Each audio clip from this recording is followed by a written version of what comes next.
9ஆம் இடத்த குரு பார்க்கறதுனால, இப்போ ப்ரமோஷன் இல்லாத ஒரு அரசு ஊழியர் நீண்ட நாளா அவங்களுக்கு வந்து அ கெ பதவி உயர்வு கிடைக்கல, புரமோஷன் கிடைக்கல அப்படின்னா, குரு பார்க்குறார். லக்னத்தையும் சனியும் பார்த்துடுறார். அப்ப இந்த சனி தான் அந்த பதவியை தடுக்கக்கூடிய சக்தி உடையவன் சனி. அவரையும் பார்த்துடுறார். அப்ப இத தடுக்கிற போது, அப்போ அரசு வேலையில் இருப்பவர்களுக்கு, அவர்களுக்கு புரமோஷன் கிடைக்கும். நீண்ட நாள் இந்த இடத்த விட்டு நான் வேற இடத்துக்கு போகணும் அப்படின்னு ஆசைப்படுறாங்க இல்லையா? இடம் மாறுதல் தேவை. இங்க நான் சிரமப்பட்டுட்டு இருக்கேன்.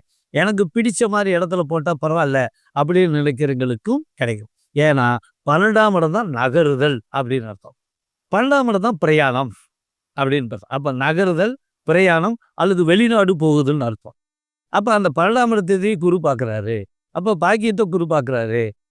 ராசியை குரு பார்க்குறாரு. அதனால அவைங்களுக்கு இந்த மாரி மாற்றங்கள் ஏற்படுவதற்கான அத்தனை வாய்ப்புகளும் கிடைக்கும். அதனால நிச்சயமா அவைகளை வாழ்த்தலாம், வரவேற்கலாம்.